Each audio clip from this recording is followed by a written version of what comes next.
So, here is some of what Casey Bloys said. HBO got to about 35 million subscribers, and that was about the cap. So the idea is, how do you broaden out the programming? And when we look at it, obviously you go to places where HBO hasn't been traditionally. He touched on the upcoming Game of Thrones prequel series, House of the Dragon, which is supposed to come out still in 2022. I'm not overly worried about it at this point. There's other things I'm a little more worried about, like Dune. Dune is getting fucked so hard. I'm sure you guys have seen all those videos and the outrage and how even Timothée Chalamet, am I saying his name right, was kind of showing support at the end of his Saturday Night Live, bowing out.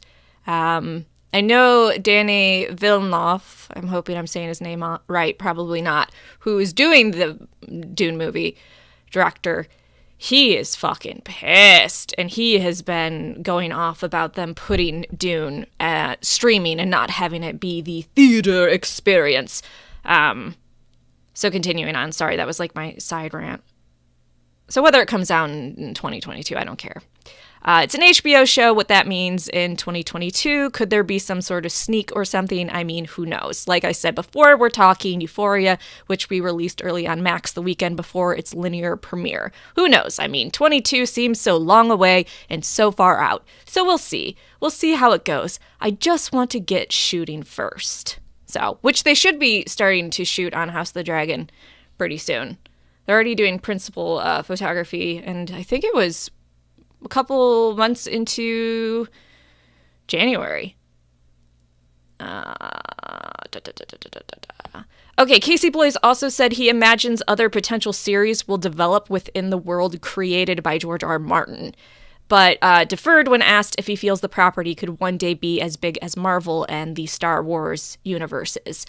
He responded, "Those are fantastic properties that are decades and decades old. I don't know that it would be that big, but certainly it is a great resource that we have in an amazing world. So I don't think it's just going to be the one show for the rest of its life."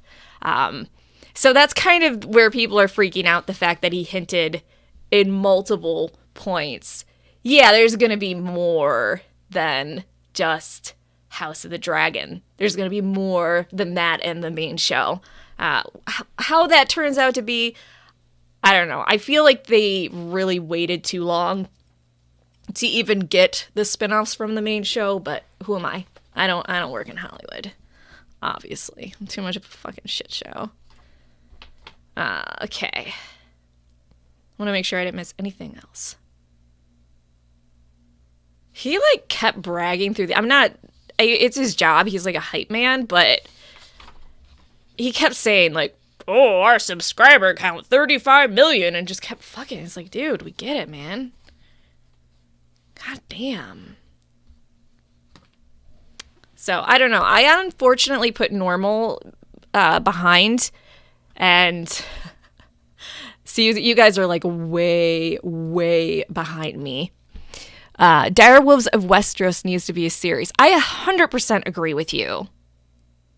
Fuggliest orphan.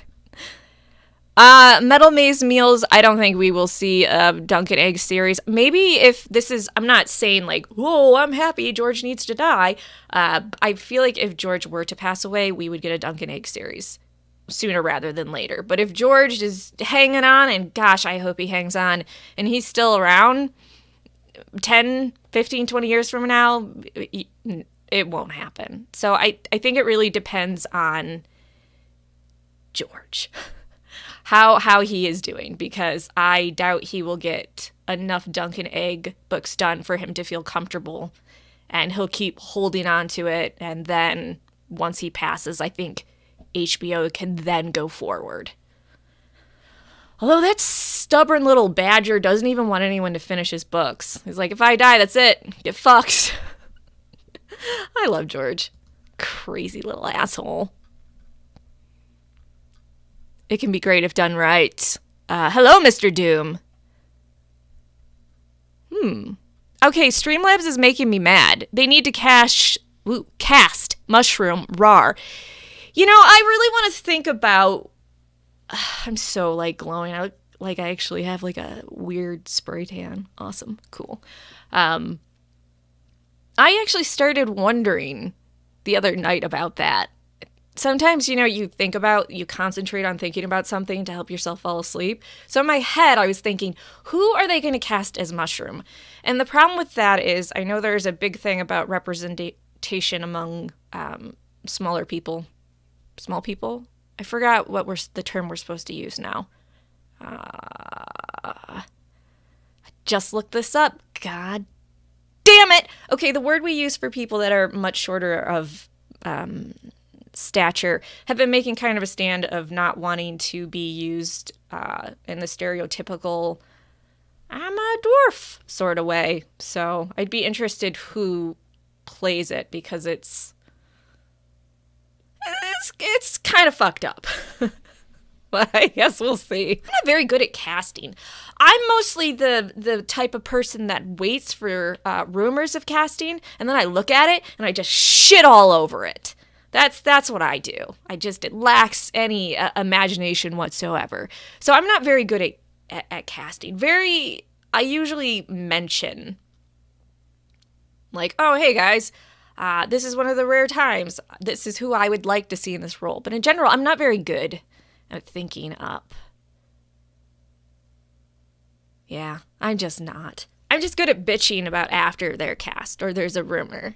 Matt said, am I right in thinking that HBO is missing the boat on doing some of these series as animated R-rated series? Possibly cheaper and easier, faster to get done if you factor in COVID-19 interruption. Yeah, because you guys, the Aegon's Conquest, that animation is so good.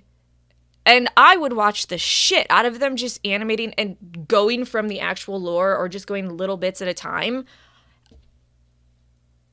I kind of feel like maybe HBO underestimates how many book readers would just like fuck that up. They would be all over that. Can you imagine them taking the actual lore from the World of Ice and Fire and making, true to that, just little animated series? I think book fans, and even people that aren't fans of the books but want a more fun way without like some bitch in front of a camera just prattling on, instead it's like this awesome professional animation with voice actors. I think people would flock to that. So, Matt, I think you are correct. I don't know if other people are talking about that, and that's why you're asking. If there's a YouTuber that just came out and said, fuck animation, this is not an anti-statement against them. I am not attacking them. I do not know. Please, God. Don't attack Grandma Rawrist. I'm so elderly.